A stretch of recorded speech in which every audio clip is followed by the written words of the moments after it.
Social justice means applying the law equally to all people, but in practice, that doesn't always happen. I'm John Gonzalez. I'm here with my law partner, Jack DeRora. We practice law, we seek social justice. On this show, we reveal the conflict between the two. You know, for a while, it was just us in the office over a cup of coffee talking about the news of the day. With social justice issues dominating our culture, our focus became how do we as lawyers make a difference? And now it's not just us.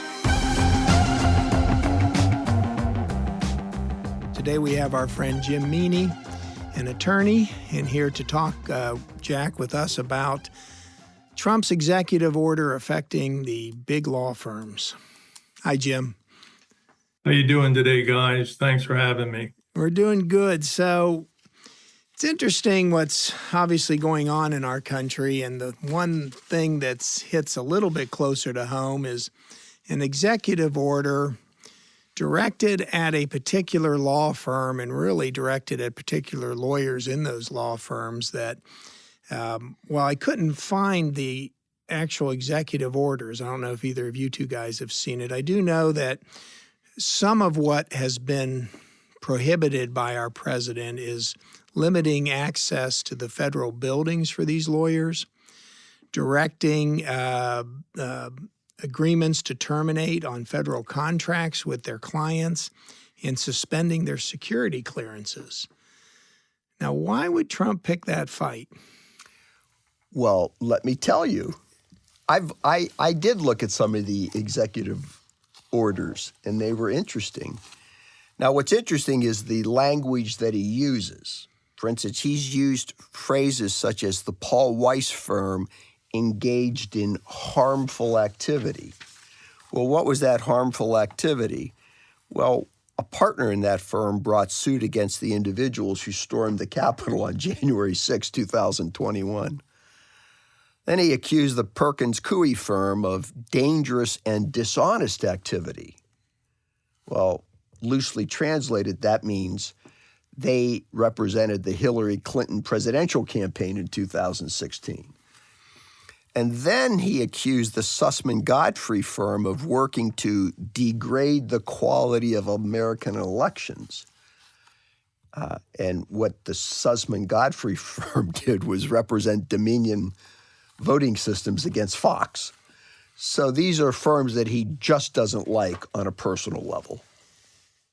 But what he's trying to accomplish seems to be a good thing. He's forcing these firms into pro bono work. No, he's forcing these firms to do work that he likes, because pro bono work is usually representing the indigent. Jim, you and I were in the same firm together years ago here in Columbus, Crabb Brown. I don't remember our firm pushing us to do much in the way of pro bono. Do you remember? No, I would say it was not a top priority by any means, but we were, with that firm, kind of an insurance boutique firm, and I think we were busy enough that pro bono was something that probably escaped our attention. I do recall, now Jim was a partner there, I was a lowly associate, and I do recall something that must have come out of the Supreme Court at that time asking firms to do more pro bono work. And so, of course, the pro bono work falls upon the associates because the partners weren't going to give away free legal services. And I just kind of curious with these big firms, I mean, the numbers are staggering. Paul Weiss, I think, agreed to $40 million worth of pro bono services. And the other firms like Milbank are $100 million. How, one, is that policed, and who is going to do that work? Who's going to do the matter of policing? Policing, and then is it going to fall on the associates to actually do the pro bono work? That's an incredible amount of legal work. If you think of $100 million, and I know these firms charge $1,000 an hour, but still, that is a lot of free legal work. Well, hey guys, before we really get into the weeds here on this, could I at least mention that this type of attack by Trump, it's part of a bigger picture where he's assaulting many different aspects of the government, lawyers, so on and so forth. And this topic that we're going to discuss today is somewhat of a small piece of that assault. Now, the thing is that most presidents don't get down to this level of going after people and attacking them personally. But I think it's important for our listeners to understand that we will be at the 30,000 foot view on this topic, in part because this is like an extraordinary time where we're drinking out of a fire hose coming at us with the issues that are going on with Mr. Trump. And at the 30,000 foot view, we can only call upon, our own knowledge, our own understanding of these issues. And I think that I don't think there's any dispute, at least among the three of us, that this is a personal vendetta. We're in a time of performative politics where principles and proposals and legislation doesn't matter. What we're having is everybody's trying to take the stage. You can go to Marjorie Taylor Greene right up to Mr. Trump, and this is an important piece of it, but it's wrapped around by all these other issues. So I just wanted to express that. Thanks. Well, I think that's a good point. And I don't know, I can't recall the exact phrase you used, but let's refer to it as a unified attack. And what I'm guessing you're referring to, he's attacking the legal system. Absolutely. He is attacking universities and free thought. And he hasn't figured out a way to really do it yet, but he's trying to attack the judiciary by approving the thought of impeaching certain judges who have ruled against his immigration policies. Is that what you're referring to? Absolutely, yes. Well, And it's not a novel approach. I always think about, the Shakespearean comment about let's kill all the lawyers.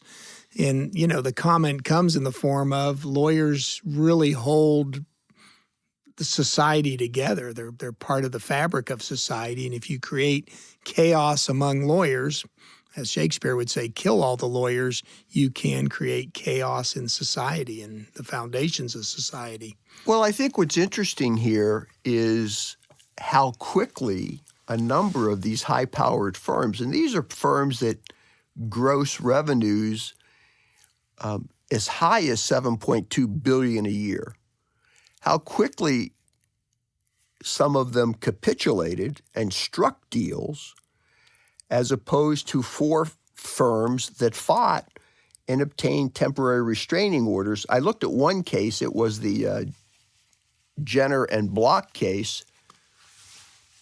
By agreement, the temporary restraining order continued through the trial date. But four firms have succeeded in driving home the point. So that makes you think, wow, that's pretty interesting. And nine firms caved within days. I'm glad you used that word, Jack, because on my little notes that I have for our get-together this morning, the list of fighters and cavers, it's going to make it a lot easier for us to refer to them. The fighters are Perkins Cioe, Jenner and Block, Wilmore and Hale, and it's Susman. I didn't have written down, but you just mentioned it, Jack.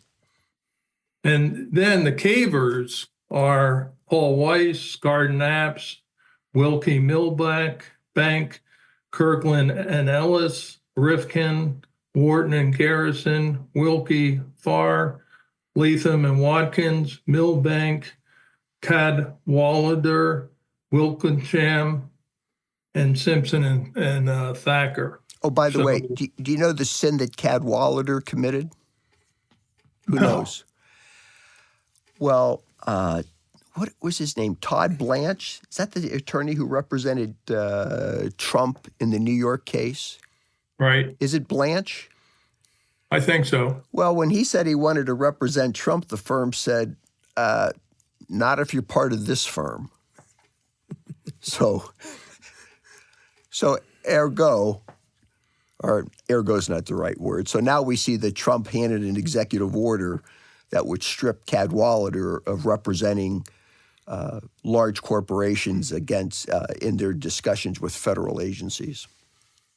Well, as we dig into this a little bit, there's something we need to keep in mind.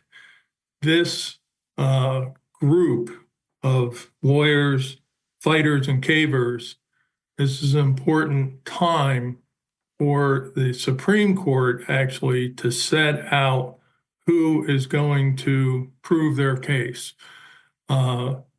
The law firms or the fighters are taking the position that everything's unconstitutional. Now we have a Republican Congress, essentially a Republican Supreme Court, and a Republican, what's left? Senate. Executive, right? Oh, don't forget the Republican Senate.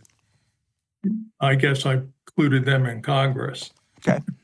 But yes. And but here, as I thought about that scenario and what we're discussing today, I went back and found this little quote. It's not from Shakespeare, John. Power tends to corrupt. Absolute power corrupts absolutely. Now, this is the modern day situation that Trump is facing. He basically saying there's no one around to stop me.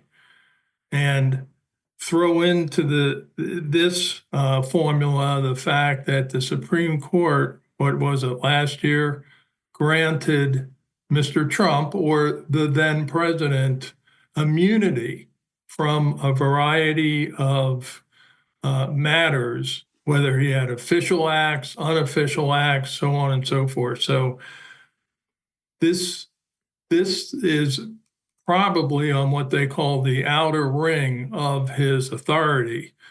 And I think that he's way beyond the outer ring. He's in Pluto when the inner ring might be Mars. And I don't know what your views are on that, but I don't think he has any guardrails.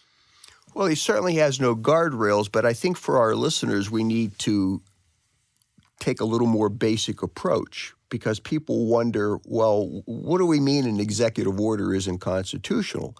And the response is, well, the president's authority comes from Article 2 of the Constitution. And Article 2 of the Constitution doesn't say anything about the president having control over the legal system. And nobody, I think, Congress never vested him with authority to police the legal system. That's the first thing. And the second thing is, as stated in the complaints, in other words, for the benefit of our listeners, after Trump issued these executive orders, all four law firms that you call the fighters, and I like that phrase, they filed actions in federal court to contest the executive orders. And the four complaints, I've looked at, I think, 3 of the 4, they're basically the same. Violations of the First Amendment, violations of due process under the Fifth Amendment, violations of the right to counsel under the Sixth Amendment. So not only— And the separation of powers. Well, yeah, and the separation of powers is a beautiful thing. So for all those reasons, that's why people like the 3 of us here sit back and say, where does he have the juice to do this outside of just having the hubris to do it? Well, I think we'll probably find out something pretty soon because Judge Howe, who has the main case with Perkins Cioe, is holding a hearing right now. As we're doing this podcast, the judge is having a hearing on the plaintiff's motion for summary judgment. That's what Perkins Cioe is asking for. The defendants made a motion to dismiss the case. And the defendants have also filed a motion for reconsideration, which I didn't look at that motion, but it's probably to continue to have dismantle, if you will, the temporary restraining order. So these are very troubling times. And it looks like the courts, especially the lower courts, are being very courageous at this moment.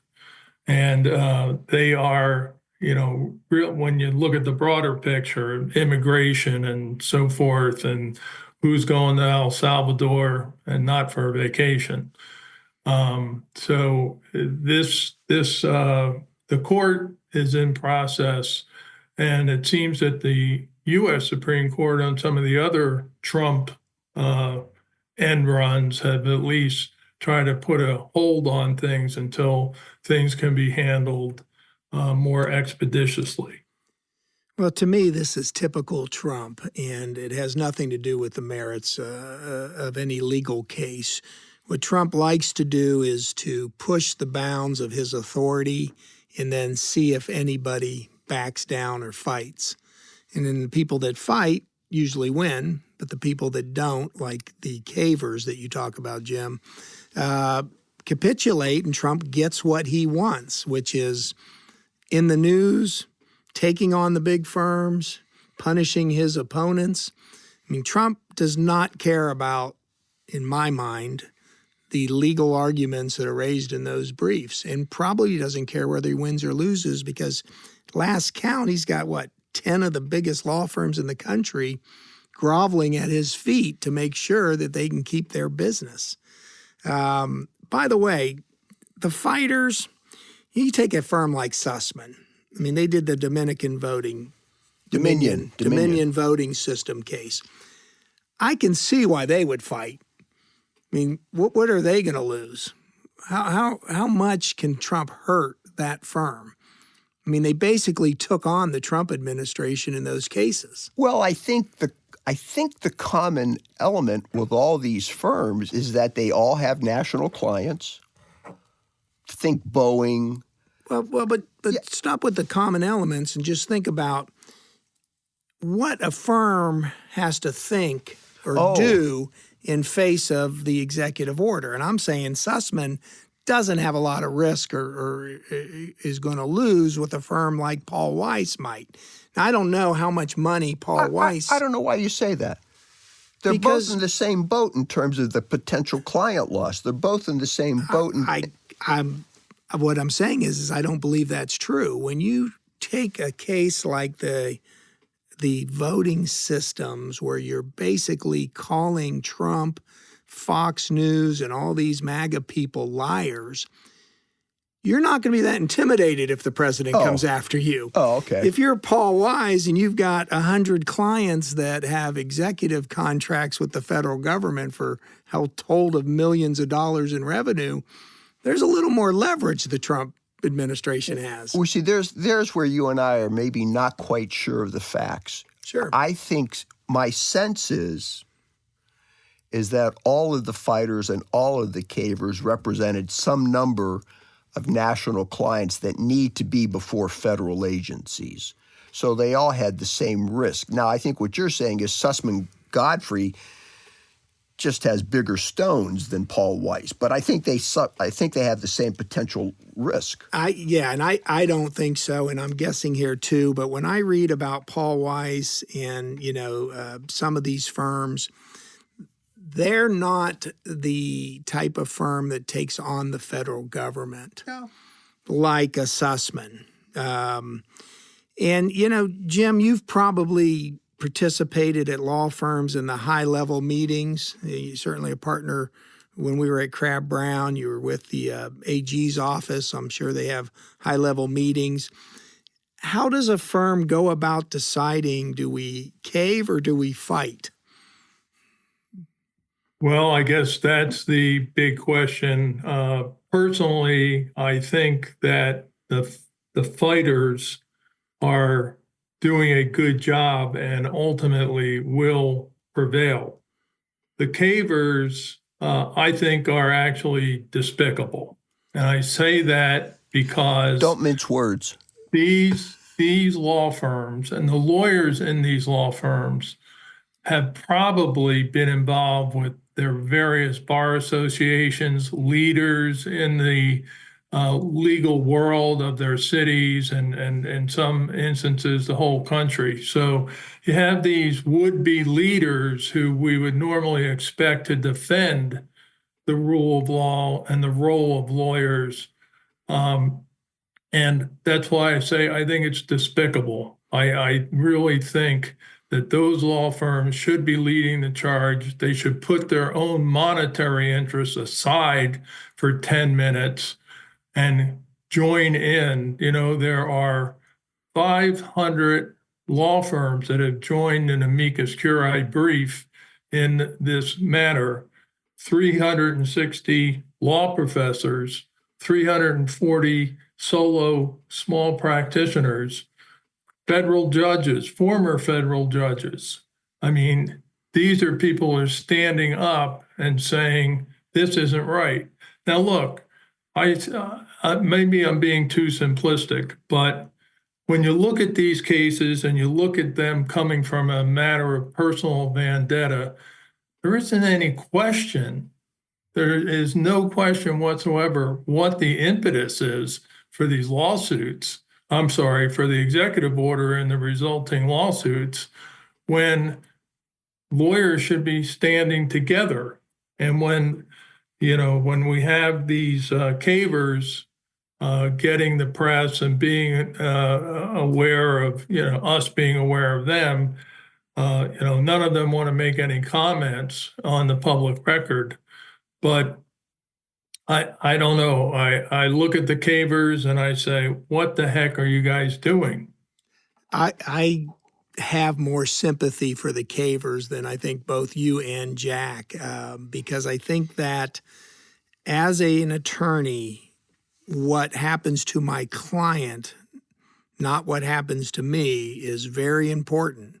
And if I have millions of dollars of contracts with the federal government, I'm going to be nice to the federal government personally, right? Because I don't want my client to suffer. And, you know, so I see that you're in a partnership meeting and the partners that are bringing in a lot of money usually have the most authority. And they say, look, all we got to do is pledge $40 million of pro bono work and all of our clients are served. Let's put our egos aside and let's just do this.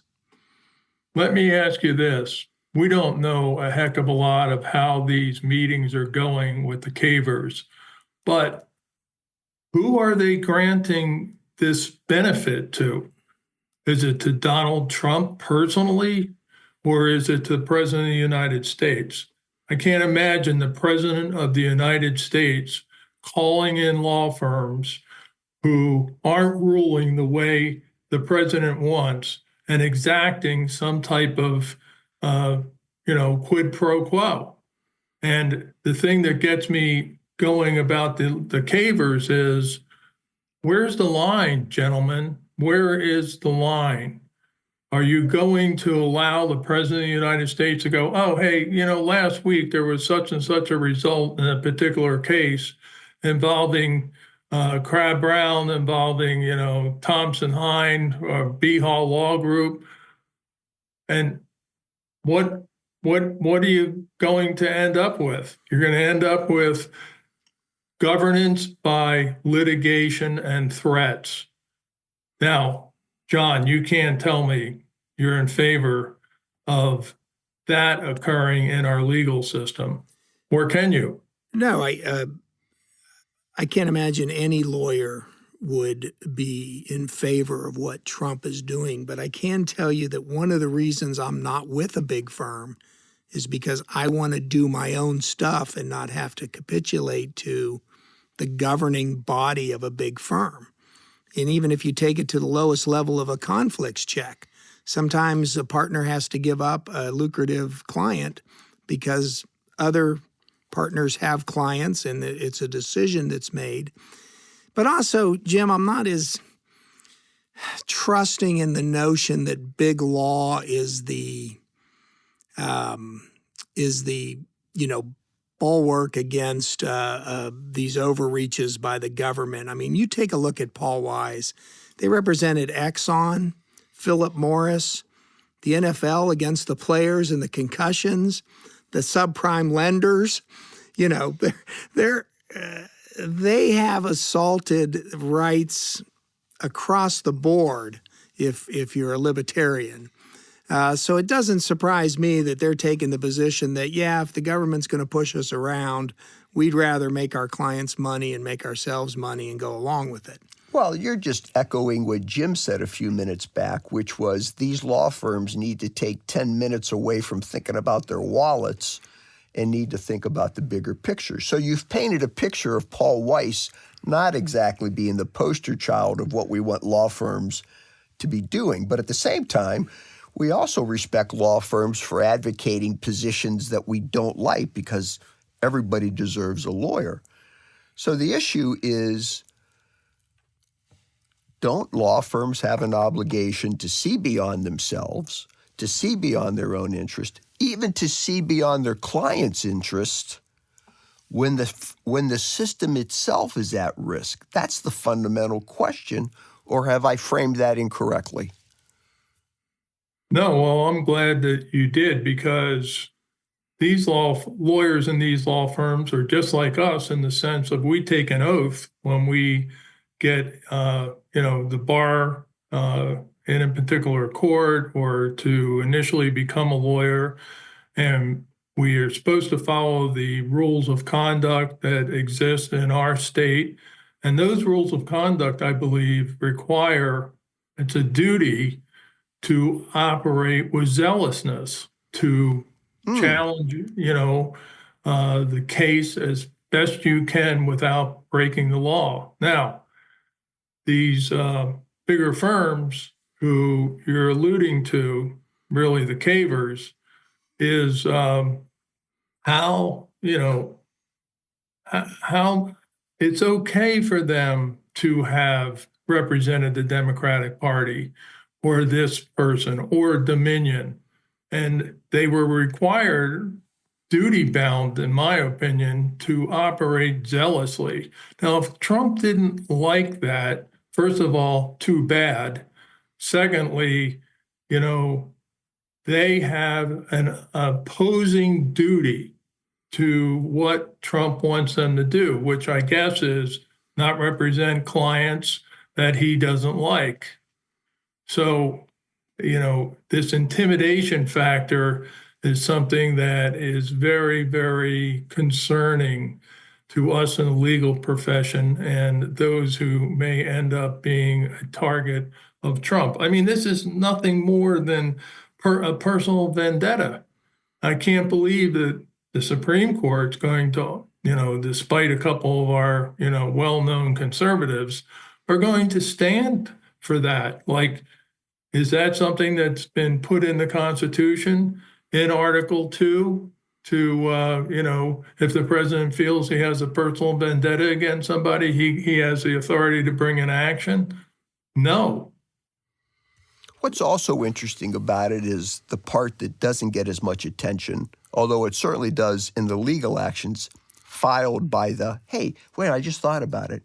If we have the Final Four in March Madness, we could have the Fighting Four when it comes to these lawsuits. In the actions filed, come on, Gonzo, that's funny. In the lawsuits filed by the Fighting Four, they point to the fact that not only is Trump picking out, selectively naming these firms for his own personal retribution, but he is deciding on his own that they should be punished.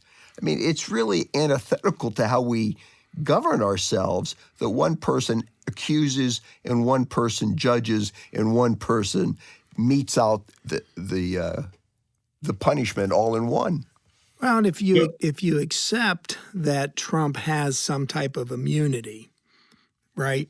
Yeah. If we're going to accept that, since our Supreme Court has told us he does, then telling law firms that you're not going to do business with the federal government because I don't like the way that you guys do your business is probably going to be upheld by the Supreme Court. Is my thought. What's going to be upheld? That Trump has that authority. Well, no. I think you're mixing. Hold on a minute. If you want to have business with the federal government, contracts with the federal government, and Trump's the leader of the federal government, and even if he has a vendetta against your firm, if he still has the authority to say yes or no on your contract, then the Supreme Court's going to let him do that and set aside the whole vendetta thing.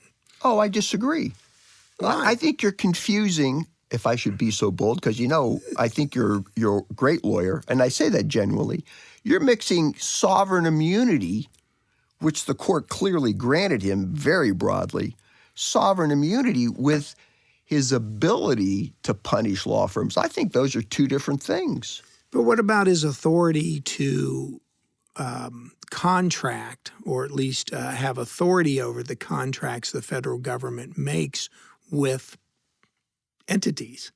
If he's got that authority, then he can tell a law firm, if your client has a contract with the federal government and you represent them, I'm not going to look favorably on that.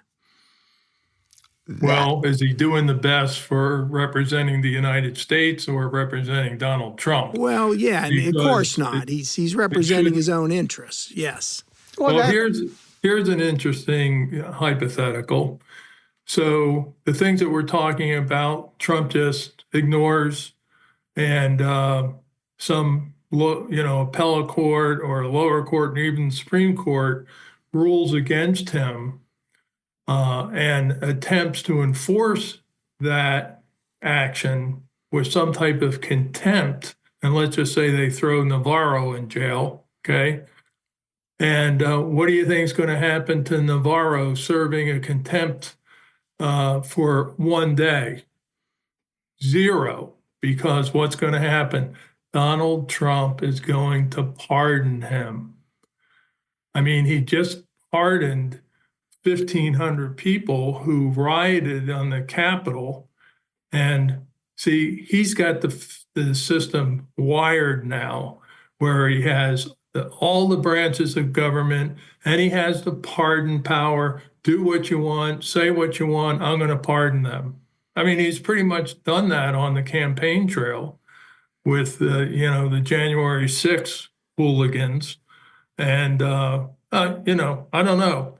I find this to be very frightening. Well, I think what you're pointing to is what is in the news every other day, which is the potential for a constitutional crisis. Well, when the Supreme Court gave him immunity, you're right. They gave immunity to everybody working on his behalf during the time he's the president, because he can pardon anything that they do. Yeah, but we're not asking for damages. That's where sovereign immunity comes in. I don't think sovereign immunity gives him a get-out-of-jail card in terms of constitutional violations.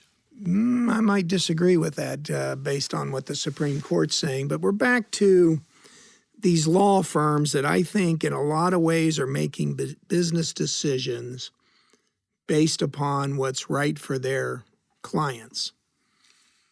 And their bottom line, don't get me wrong, we're all in business to make money. If we can't make money, we're not very good to our clients. But I've not read anything in our oath of office that talks about money.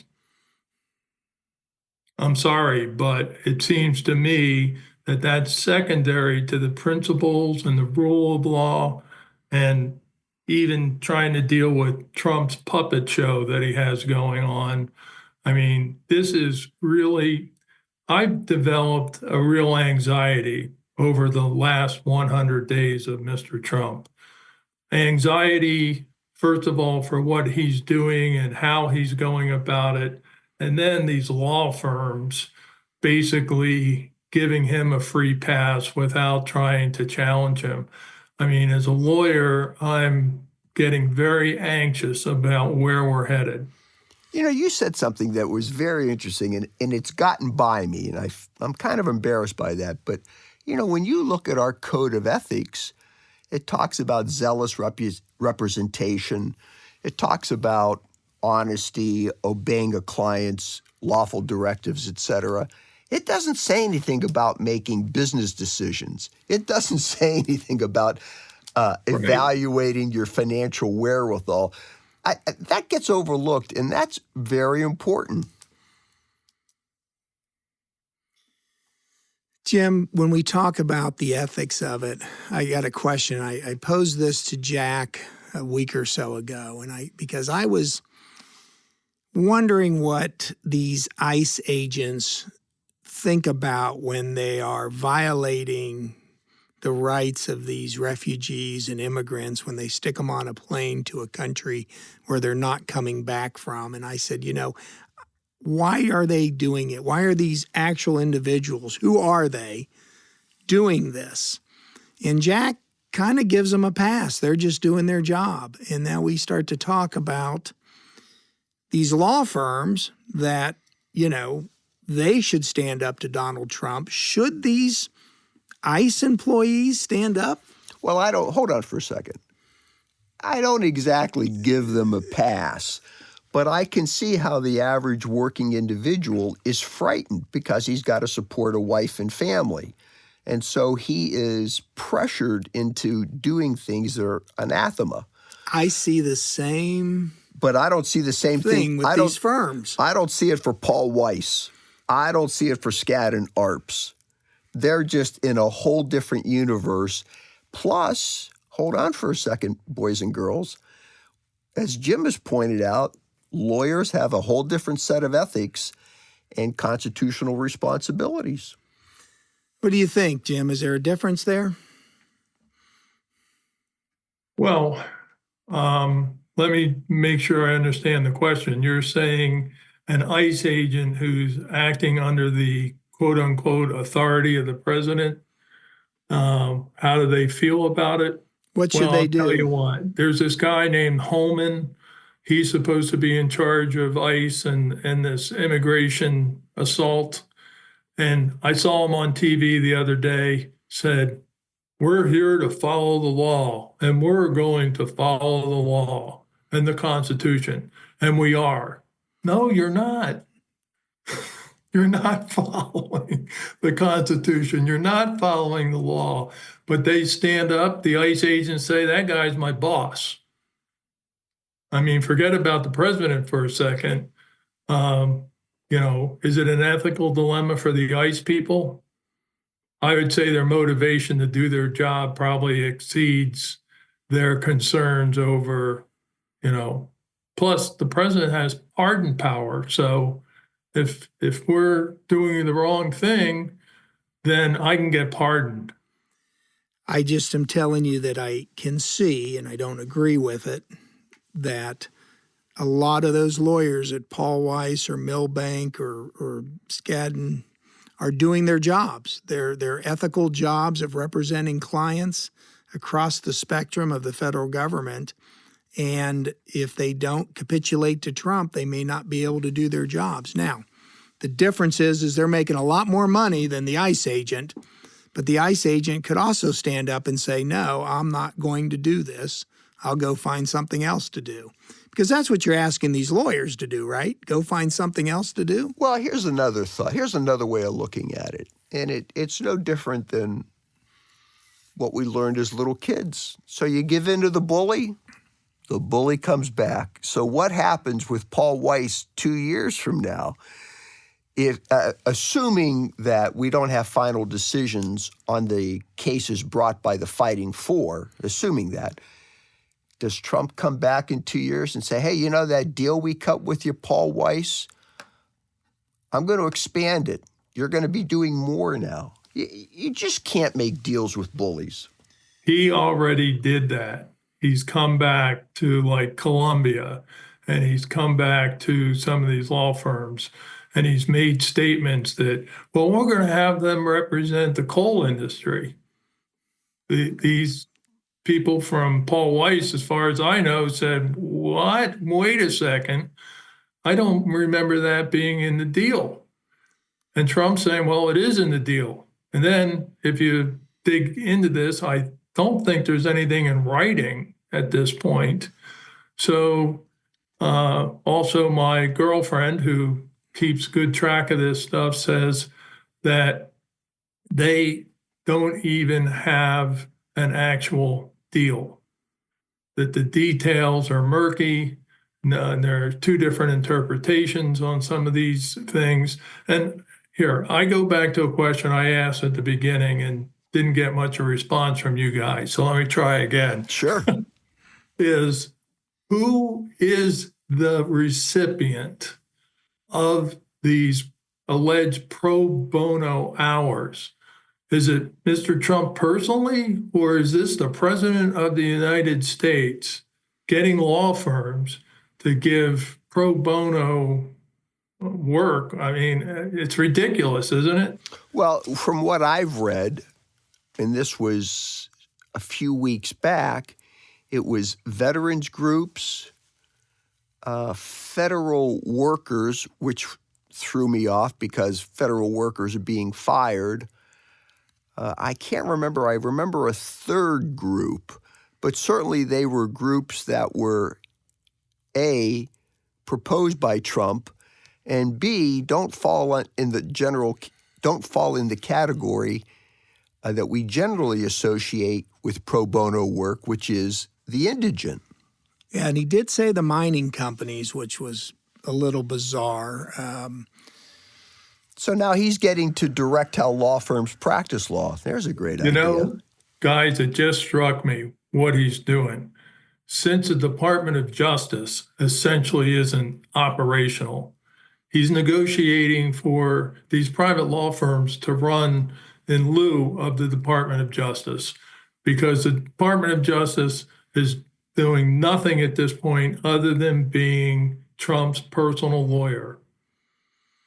Well, and again, I go back to it's typical Trump when you talk about the vagueness of this agreement. Nothing's in writing. He can come back and he can change the terms. But I also think at the other side, I try to imagine myself sitting with 100 partners on the executive committee at Paul Weiss and trying to think through this. One is a lot of people are thinking it's a 4-year odyssey here. Right. Maybe even only 2 if Congress changes over. I think that's going to put a damper on a lot of what's going on. So I could see these firms saying, well, we really don't have a legally binding agreement. We can stop it at any time because how can he enforce it? He can just go back to his threats. But Trump is not going to be in office forever.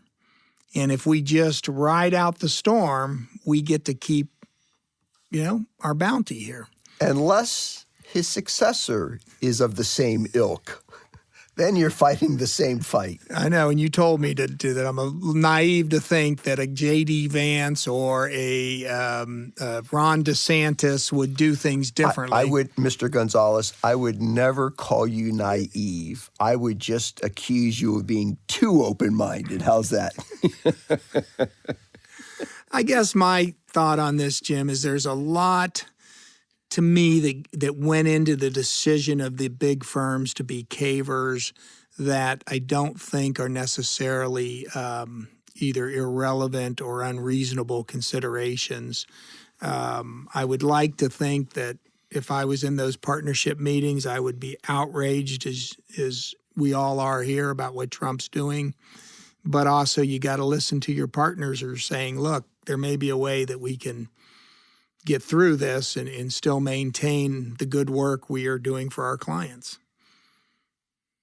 Well, a number of associates in those firms don't agree with you, John. I have a lot of respect for them. Yeah, they gave up careers that were going to be very, very lucrative. They're probably, though, bright enough that a lot of them are going to land on their feet. Gonzo, I may bust your horns about your thoughts on this, but one of the things that I appreciate you is that you are open-minded and willing to take a look at the big picture. This is one of the few times when we disagree. Well, I do think it's an easier question on the universities. And I heard a commentator talking about one of the lawyers representing Harvard was at one of the caver firms. Oh, was he? He is. He's a partner at one of the caver firms, and I can't remember who the lawyer was. But I thought, well, that's interesting. His firm caved to Trump, yet he's a part of the fighting force for Harvard that is standing up to Trump. Well, a whole nother arena, and we don't have the time to develop it here, but conflict of interest. How are these firms going to deal with conflicts of interest? You have the federal government essentially is your client now. So are you going to be able to bring matters or even negotiate a contract against the federal government when you're representing the federal government? Oh, that's a really good question. Are you going to be pushing as hard in favor of Harvard when you're thinking, how's this going to affect the deal I have with Trump? Great point. Yeah. That's a consideration. Exactly. Well, we return to the, power tends to corrupt. Absolute power corrupts absolutely. Okay, pop quiz. Who said that? It's Lord somebody or other. I thought it was Machiavelli. I don't think so. Oh. Well, let me say this. I did what we do. I actually looked it up on Google.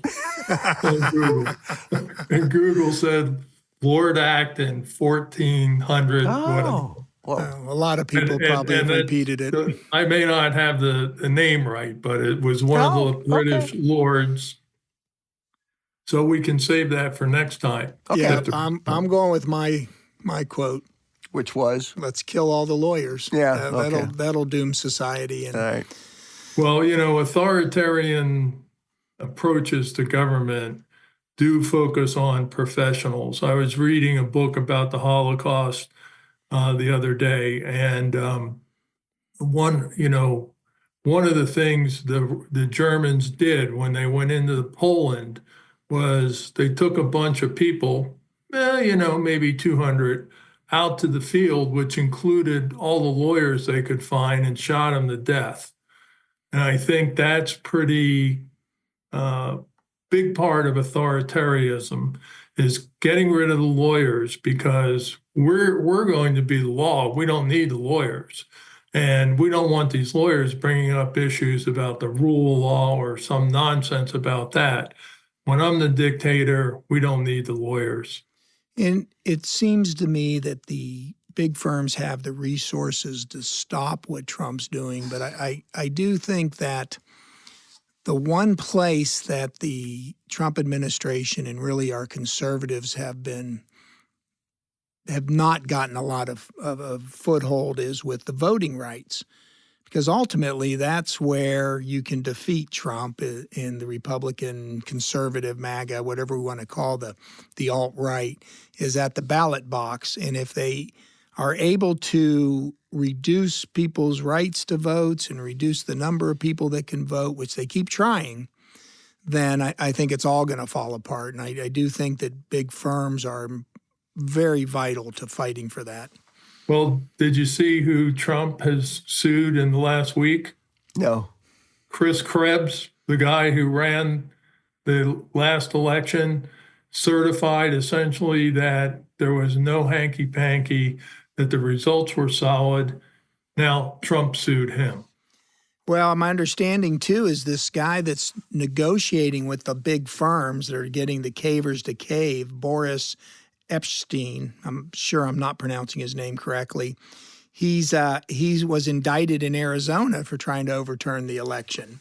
That's just shocking to hear, really. So, Jim, I respect you greatly, and you and I are aligned on many things. I just wanted to provoke some thought today, and I really do appreciate your wisdom and your how you articulate it.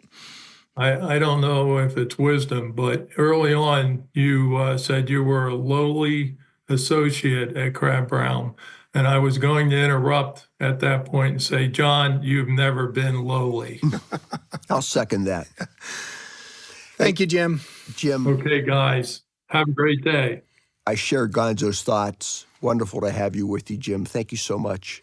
Our thanks also to WOSU and our sound engineer, Dalton Jones. If you like what you've heard, tell a friend. We want it to be more than just us. We want it to be all of us. We'll be back in another week or so with another significant social justice issue. Until then, so long.